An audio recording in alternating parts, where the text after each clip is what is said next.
Welcome, dear dreamers, to another enchanting journey into history's hidden mysteries.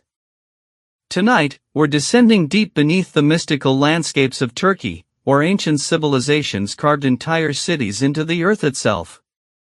Imagine vast underground networks stretching 8 stories down, where thousands once lived in complete secrecy. These aren't just caves, they're architectural marvels that have kept their secrets buried for centuries. So settle in, hit that like button, and subscribe for more stories to carry you gently into sleep. Chapter 1: Beneath the Fairy Chimneys. The volcanic tuff yields beneath your feet as you descend the narrow stone steps, each one hand-carved from the soft rock that has sheltered secrets for over 1,000 years. The entrance to Derinkuyu appears unremarkable, a simple opening in the earth that could easily be mistaken for a storage cellar or forgotten well. But as the cool underground air rises to meet you, carrying whispers of ancient prayers and the faint scent of olive oil from countless extinguished lamps, you begin to understand that you are crossing the threshold into something extraordinary. Here, beneath the fairy chimneys of Cappadocia, lies a hidden world that Byzantine Christians carved from volcanic rock, a subterranean city that once sheltered 20,000 souls from the chaos of the world above. The narrow passage forces you to move slowly, deliberately, just as countless refugees did centuries ago when Arab raids swept across the Anatolian plateau and survival meant disappearing into the embrace of the earth itself. Your hand traces the smooth walls as you descend deeper, feeling the subtle tool marks left by generations of builders who expanded these tunnels level by level, chamber by chamber. The temperature drops noticeably, a constant coolness that provides relief from the scorching summers and bitter winters that rage on the surface. This is the first gift of the underground city, a climate unchanged by seasons, where oil lamps burn steadily without the interference of wind, and where the massive pithoi storage jars preserve grain and wine year after year. The passage opens suddenly into a larger chamber, and even in the dim amber glow of flickering flames, you sense the vastness surrounding you. This is no simple cave or natural formation. Every surface bears the marks of human intention, ventilation shafts that draw fresh air from the surface through an ingenious network that reaches 8 levels deep, carved niches that once held the belongings of families who called this place home, and doorways sealed by rolling stone doors that could defend entire sections of the city from invaders.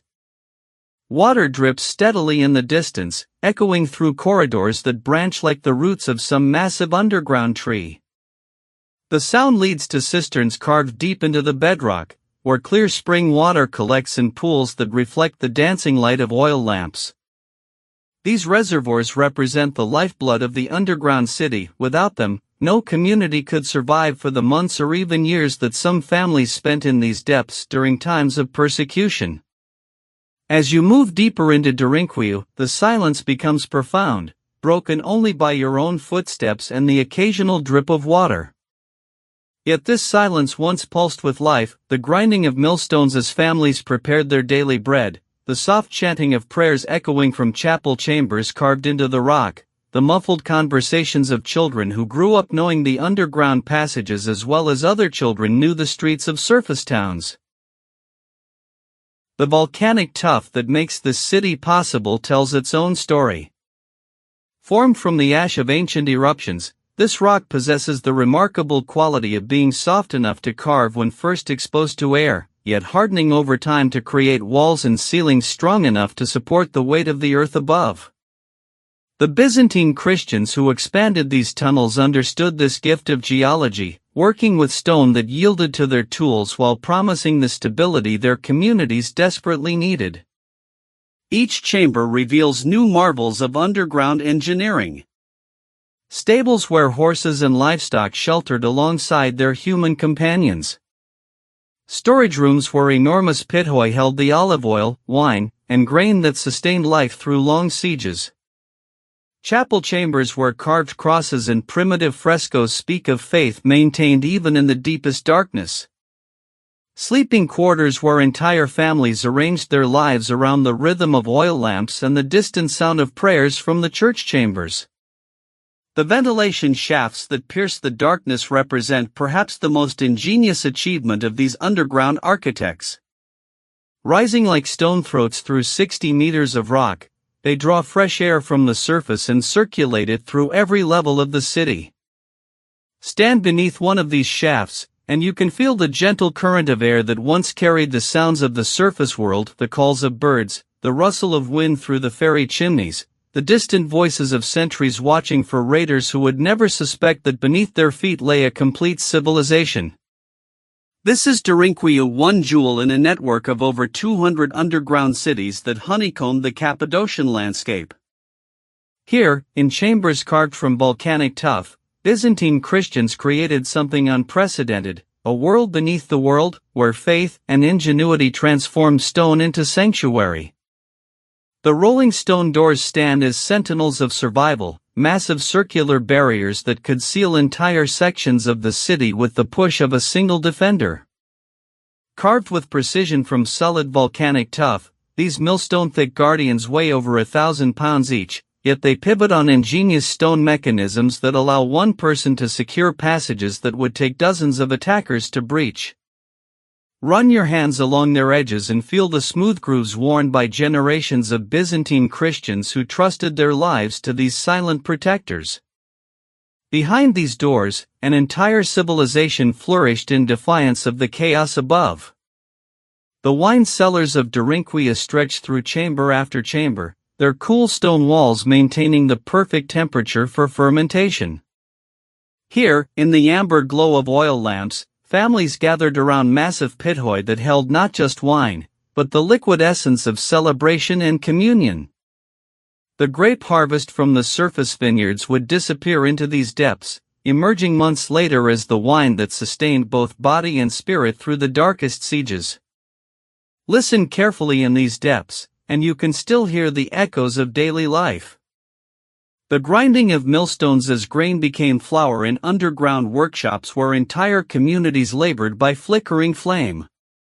The soft splash of water being drawn from hand-carved cisterns that captured every precious drop of rainfall through ingenious collection channels.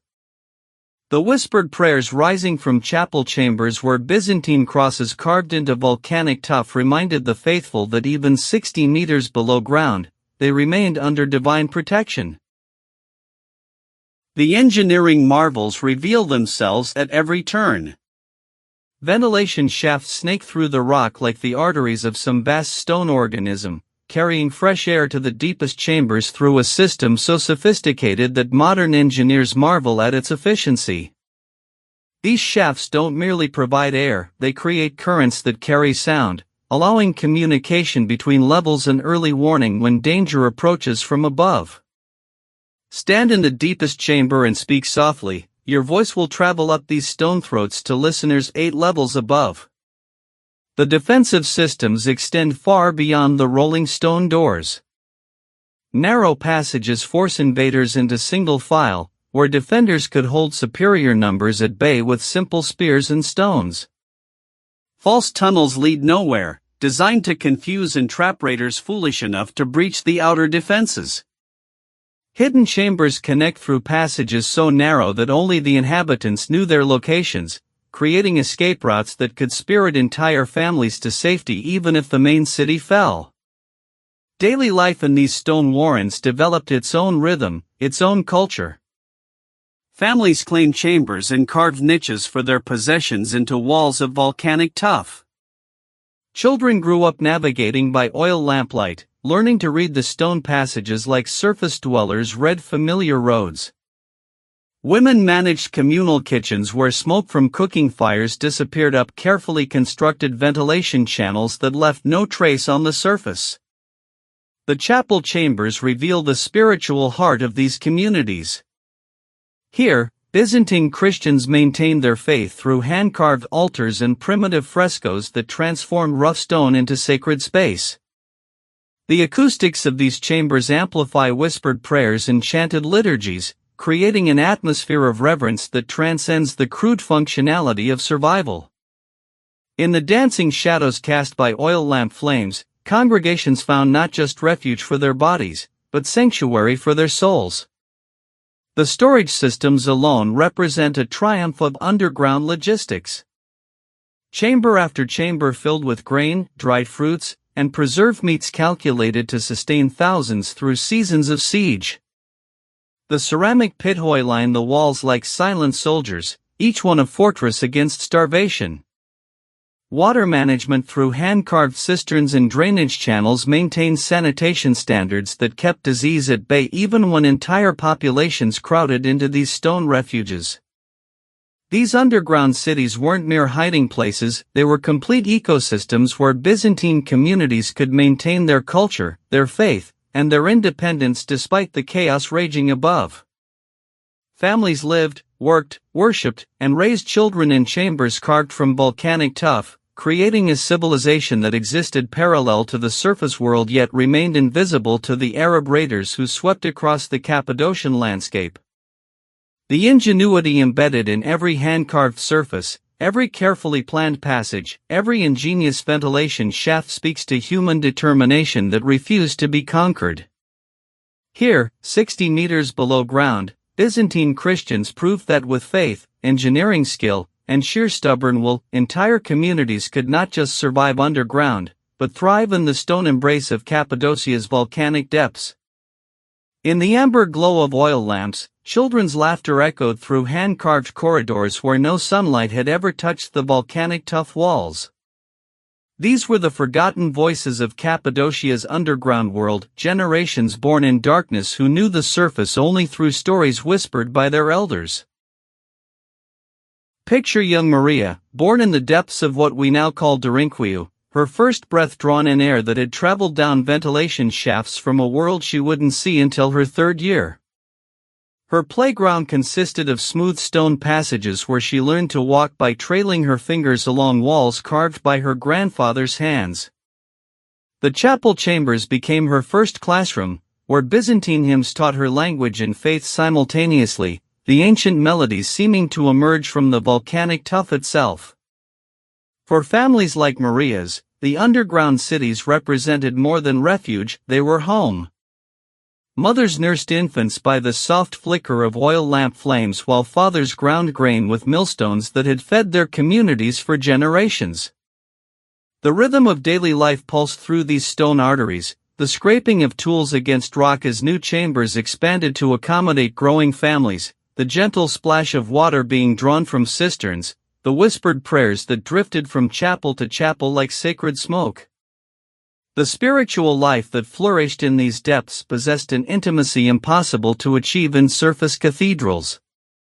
In chambers barely large enough for a dozen worshippers, Byzantine Christians gathered for Vespers, their voices joining in harmonies that the volcanic tuff walls seemed to amplify and sanctify.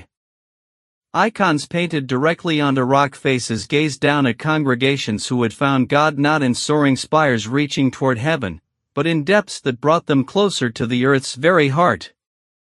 Children like young Nikephoros learned their letters by oil lamplight, tracing Byzantine script onto stone tablets while Arab raids thundered overhead, completely unaware of the civilization thriving beneath their feet. These underground scholars preserved manuscripts in chambers where consistent temperature and humidity protected parchments better than many surface libraries. Knowledge flowed through these depths like water through carefully carved channels. The elderly became living libraries, their memories containing the surface world's geography, its seasons, its dangers.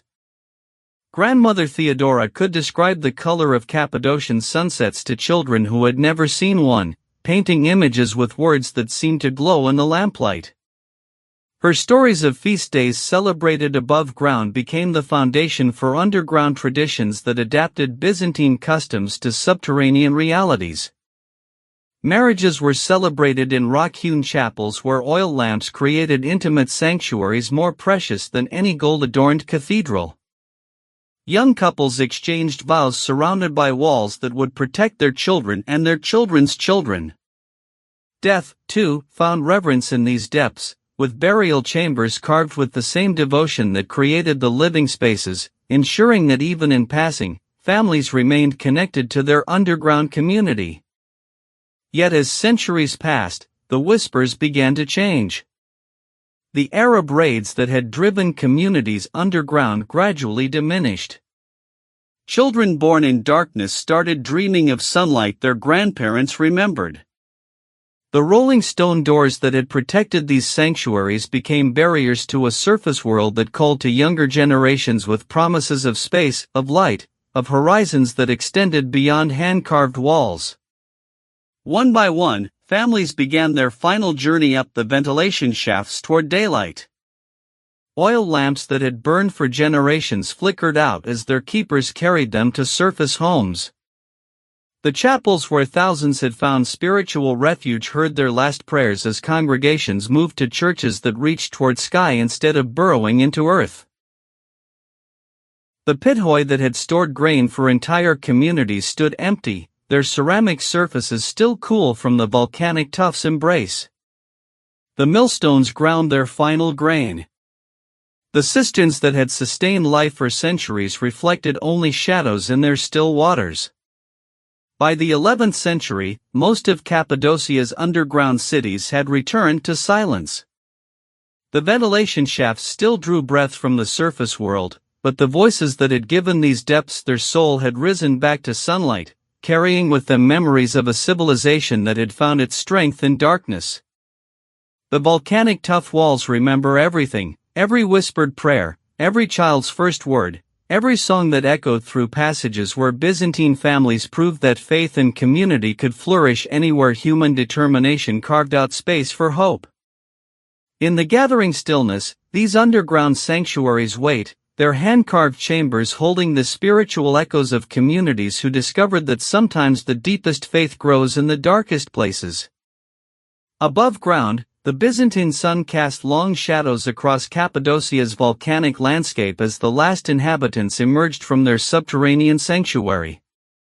Their footsteps on carved stone steps marked the end of an era, each ascending figure carrying centuries of underground wisdom back to a world of endless sky. The rolling stone doors sealed shut behind them with the weight of finality. These massive barriers that had protected thousands through Arab raids and Byzantine conflicts now guarded empty chambers, their circular forms fitting perfectly into grooves worn smooth by countless emergency closures. The last echoes of human voices faded into the volcanic tuff, leaving only the eternal whisper of air moving through ventilation shafts. In the abandoned depths, oil lamps guttered out one by one, their amber flames dancing lower until darkness reclaimed the hand-carved passages. The chapels where Byzantine Christians had gathered for underground worship stood silent, their altar stones still blessed but no longer witness to the murmured liturgies that had sustained faith in the deepest places of earth. The vast network of tunnels stretched empty through the volcanic rock, connecting cities that had once pulsed with the rhythms of hidden civilization. Children who had learned to walk on these carved floors now took their first steps on surface paths. Families who had measured their lives by the flicker of underground flames adjusted their eyes to the unfiltered brightness of Anatolian sunlight. Time settled into the abandoned chambers like dust, covering the grinding surfaces of silent millstones and the smooth rims of empty pithoi. The storage jars that had held grain for entire communities stood as ceramic sentinels in rooms where no footsteps would disturb the gathering stillness. Water continued to collect in the cisterns, drop by patient drop, creating pools that reflected nothing but shadow and stone. The ventilation shafts that had been the city's lifelines continued their ancient function, drawing fresh air down through 60 meters of volcanic tuff to chambers that no longer needed breath. These ingenious passages, carved with mathematical precision by Byzantine engineers, maintained their steady circulation through empty spaces, as if the cities themselves were dreaming of the life they had once sustained. Seasons passed above while the underground chambers held their eternal temperature.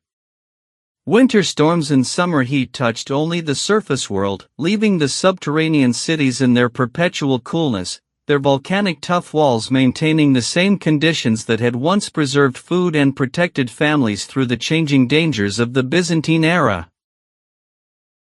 In the chapel chambers, shadows shifted with the subtle changes of light filtering down through distant ventilation openings. The hand-carved altars on the walls that had absorbed centuries of prayer remained exactly as their congregations had left them, frozen in time like memories made manifest in stone. The acoustic properties that had carried whispered liturgies through the darkness now carried only silence, but a silence that seemed to hold the echo of every sacred word ever spoken in these depths. The rolling stone doors stood as permanent monuments to human ingenuity and faith. Behind their protective barriers, entire neighborhoods waited in darkness, their rooms still arranged for families that had returned to surface light. Children's sleeping alcoves carved into the volcanic tuff held the shape of dreams once dreamed in the deepest safety imaginable. Centuries would pass before other hands would push aside these stone doors, before new voices would disturb the patient silence. The underground cities of Cappadocia settled into their role as keepers of secrets, their passages holding the memories of Byzantine communities who had proven that civilization could flourish anywhere human determination carved space from stone. Above them, the landscape of Cappadocia continued its ancient dialogue with sky and wind. The volcanic formations that had provided the soft tough rock for these subterranean marvels stood unchanged, their fairy chimney spires pointing toward heaven while their roots held the hollowed sanctuaries of a vanished world. In the deepest chambers, where oil lamps had once cast dancing shadows on hand-carved walls, perfect darkness reigned. The volcanic tuff embraced its buried secrets, holding them in the cool, constant temperature that had once sustained life and now sustained memory. The underground cities sleep beneath the stars of Anatolia, their ventilation shafts breathing slowly through the centuries, their rolling stone doors sealing chambers where faith once flourished in the heart of Earth itself. In their patient darkness, they wait as eternal testimony to communities who discovered that the deepest strength sometimes grows in the most hidden places.